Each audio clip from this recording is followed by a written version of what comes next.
Well, hello, it's Jewel here. Hello, Get Hired Group. So glad to be with you for this Tuesday edition of the live stream. So, the theme is going to be resume revamp, and I want to talk to you about something specific every single week. Now, what I'm talking to you about tonight, and really every week, is going to come from one of two places. Number one, questions that I see coming in from you, because questions indicate where you're stuck or what you're confused on, or success stories that I've had from clients because I want to walk you through exactly how they got there. And then, more importantly, how you can take those same steps in your career and the next step in your career trajectory to achieve the same success in your professional life. So, one of the things that I see happening, and it's a trend, it's a bit of a negative trend, really has to do with the reality of sending in your resume dozens of times, hundreds of times, and the thing is just not getting responses.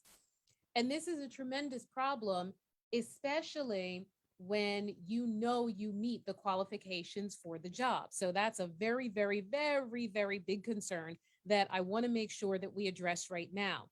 By the way, if you can see me and hear me just fine, go ahead and give me some likes and loves. I'm going to check on my other device just to make sure that we are here and everything is hunky dory. And also, you can put questions right here in the comments, and you can put comments right here in the comments, and I absolutely will be able to see those.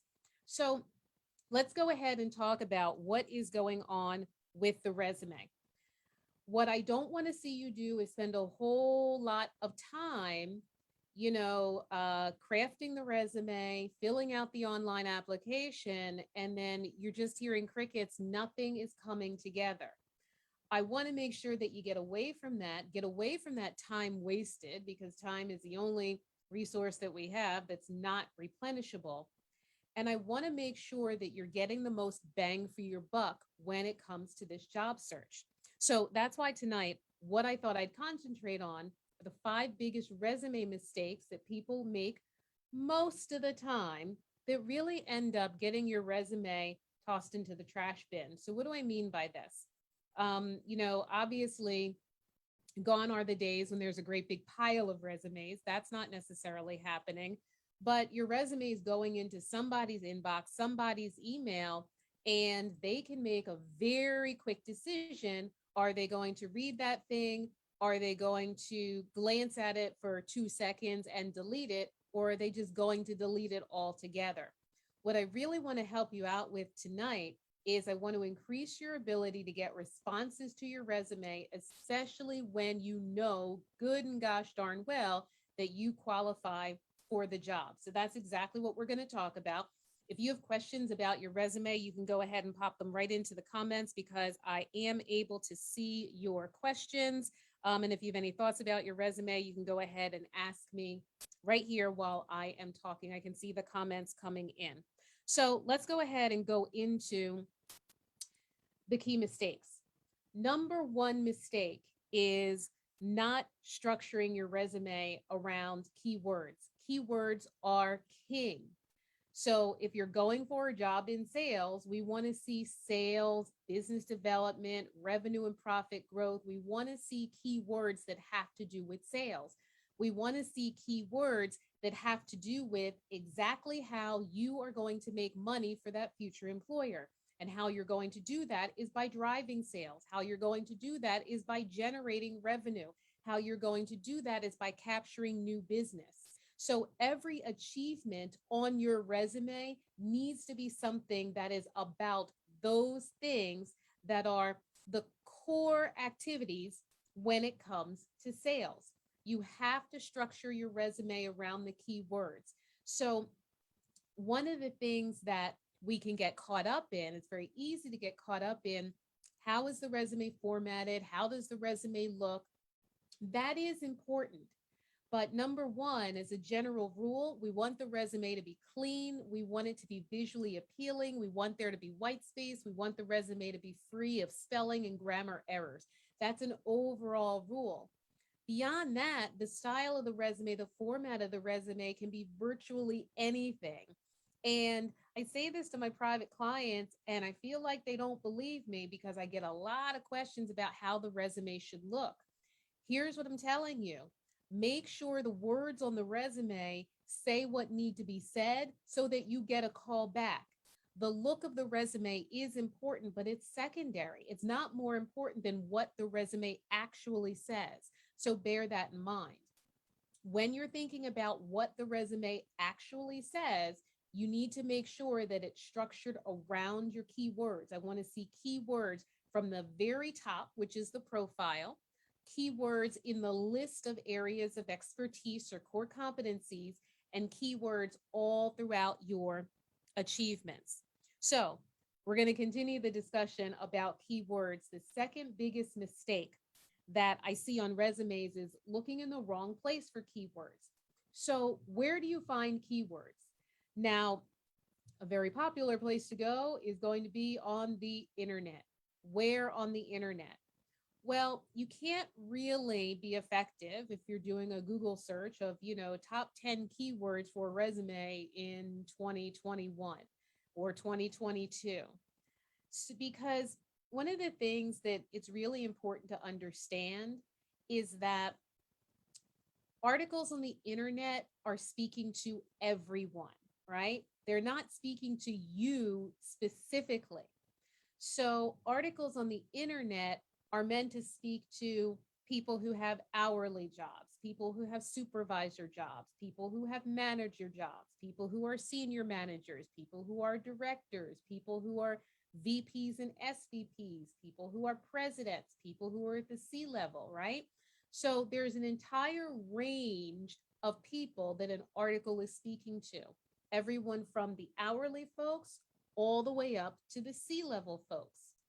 The advice that an article on the internet gives you is very, very broad. So don't hunt around Google looking for keywords. That's not going to be the way to do it. The place where you go to find keywords is going to be in the ad for the job that you're going for. And yes, I did say ad singular and job singular, because what you want to do is evaluate your keywords every time for every opportunity that you're going for. And you want to spend the time to recalibrate those keywords. Now, you could be thinking, oh my God, Jewel, this is going to take so much time for every resume. Yes, it does. But when you do this and your resume actually makes it through to a human being and you get a call back, then all of a sudden, however long it took goes away like poof, it's over. So invest the time in what's going to give you the biggest return. And the biggest return is going to be look directly at the ad for the job that you're going for when it comes to identifying what your keywords are. So let's go ahead because I want to give a lesson in exactly how to do this. So I'm going to go ahead and share the screen and we're going to hop on over to an ad. So this is an ad and it's for marketing manager. So what you're going to do, let's just say that, marketing manager is the job that you're going for. You're going to take this ad and you're going to hop on over to a tool that I recommend using, which is called Word It Out. But let's go ahead and copy what we need to copy. So it's going to be brand marketing manager for Trellis. And what we need to copy is everything in here. So see where it says full job description? We need to copy all of that, and we're going to go down to here. We don't need the part where it says the company promotes equal employment opportunities or, any of that. And then let's go ahead and go on over to Word It Out. And let me make sure that you can see everything that you need to see. All right. So for Word It Out, this is a tool. So the number 3 mistake that I see people make when it comes to the resume and the reality that your resume is not getting you calls back is you're not using a tool. So I'm not saying that you have to always automatically be super brilliant when it comes to keywords. I don't have any expectation that you're going to look at an ad and just immediately know exactly what to do and it's going to be 110% correct. So that's why I most definitely recommend using a tool. Now, Word It Out is the same tool that I use for my private clients, and that's why I wanted to introduce that to you right now. So, click on the blue button that says Create. And what this is going to do is build a word cloud for you. The original text that it's asking for is going to be the text from the ad. So, let's go ahead and put that in, and then we're going to click Generate. So, remember now, this job is for marketing manager, right? So, marketing is obviously front and center. And what you want to do here is you want to put together two-word keyword phrases that center on marketing. So, for example, we can say brand marketing. We can put together creative marketing. What else can I put here? We can say marketing strategy. And then we can switch this up. For example, we can couple brand with awareness. That's very good. What else can we do here? There is business. So we can say business relationship management, for example. I see events at the very top, almost in the center. We can say marketing events, experiential marketing events. Let's see if we can come up. Sure, there's social. We can say social media marketing. We can just say social marketing. I see projects. We can say project management. So you want to put together two-word keyword phrases. They can also be three words if that's what you would like as well. And the point is that all of it is going to surround marketing. So doing this means that you are identifying the correct keywords. And correct keywords means keywords that are core to what you do. Think about what a marketing manager actually does. They are defining and articulating, for example, the marketing strategy. They are shaping and driving, for example, the media strategy. They are leading the creative marketing. Think about what a marketing manager actually does. And as long as those are your areas of expertise, you can go ahead and include them. So I'm going to talk a little bit about claiming your areas of expertise as opposed to things that are not your areas of expertise, because it's going to lead me into the next in my list of these big mistakes that people tend to make that end up getting your resume sent in the trash. We're going to stick with the marketing example. Marketing means a lot of things. You could be a market research person. You could be a market analyst. You could be a digital marketer. You could be a social media marketer. You could be a live events marketer. You could be a brand marketer. And I could think of many more. Marketing means a lot of things.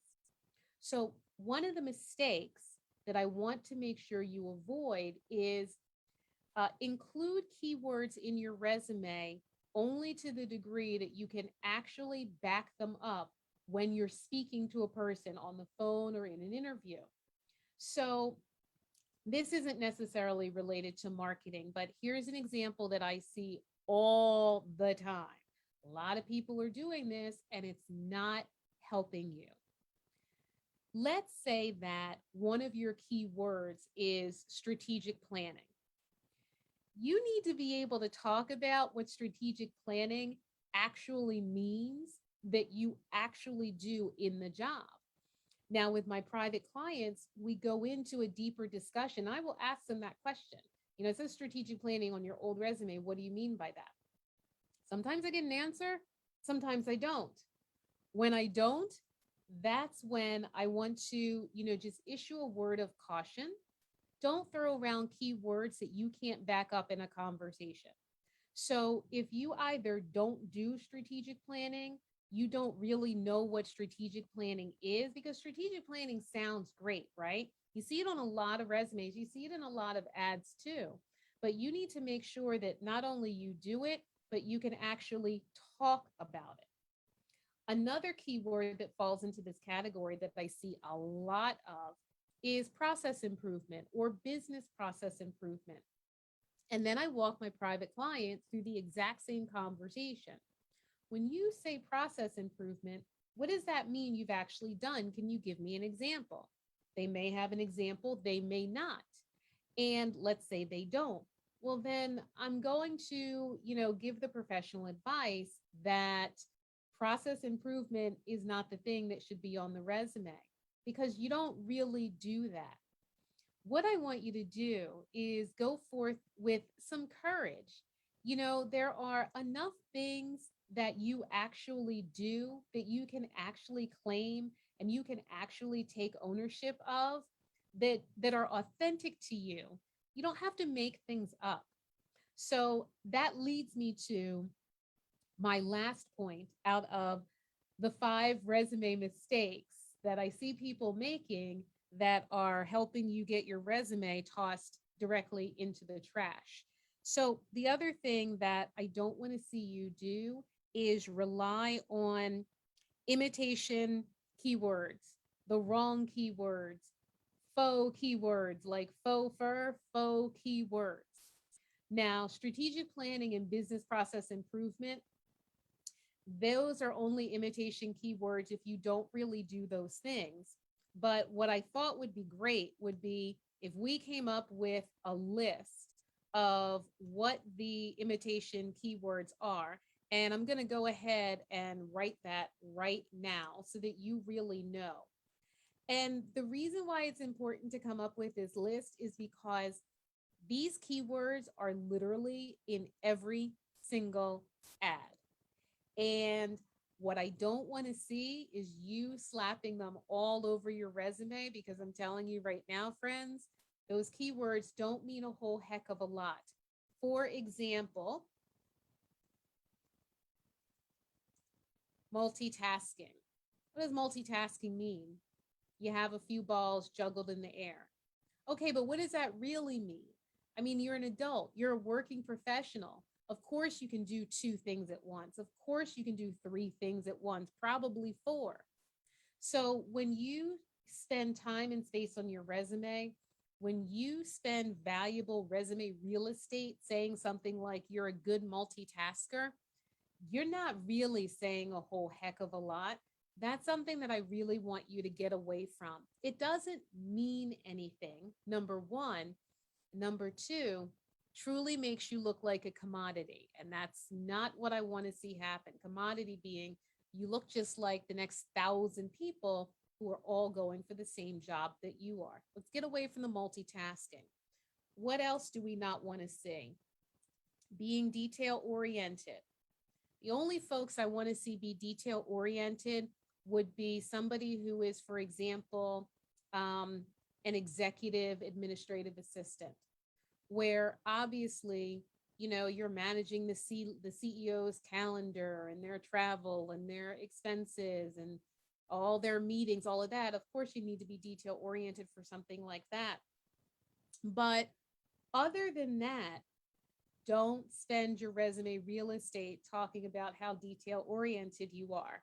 Because another way to think about this is, all right, well, what's the opposite of being detail oriented? You don't pay attention to anything. You let half the stuff fall through the cracks. Of course not. You're a working professional. You don't let things fall through the cracks on a regular basis. So spending the time and space talking about how detail oriented you are does not serve you. It does not add value. So, what are some other imitation keywords? Being a team player. It's an imitation keyword. Yes, there may be a sales team or something like that. We understand that. But one of the things that I want you to consider the flip side of the coin. What are you, not a team player? You don't get along with others? You hate everybody and everybody hates you? Of course not. You know how to act in a professional setting. You know how to contribute to a team. So it doesn't serve you to spend time and space on your resume talking about, what a team player you are. That kind of thing is just not what I want to see you say on your resume. Let's think about some others. For example, I see this a lot: fast paced environment. What's that mean? Everybody works in a fast paced environment, everybody's busy all day long. And so when you're taking the time and space to say you thrive in a fast paced environment, what is the opposite of that? Think about that. Otherwise, you move slow and everybody moves past you. Otherwise, you can't keep up. There's no possible way. So, what I'm saying with these imitation keywords is they're really stating the obvious. They literally go without saying. When we look at the list here, multitasking. Yes, you can do more than one thing at a time. Detail oriented. No, you don't let things fall through the cracks. Team player. Yes, you get along with people. Fast paced environment. No, you're not letting the world pass you by day in and day out. You can keep up, you can keep pace. The other thing that I want to just point out to you is that when we look again at word it out, let me show you something interesting. So we're back to that marketing ad. Notice you don't see any of those words on word it out. It doesn't say fast pace. It doesn't say multitask. It doesn't say those things. Why? Because when you use a tool, what the tool is going to really help you to do is zoom in on those keywords that actually matter. That's what's critically important. So if you have comments or questions while I'm here live, you can go ahead and drop them right there in the comments. And if you're seeing this on replay, then you can go ahead and put questions and comments in there as well. And you can go ahead and come back. I'll get the notifications and I'll be able to see them. So that is essentially what I wanted to talk about today. So here's what we went over in the 5 resume mistakes that are getting your resume sent into the trash.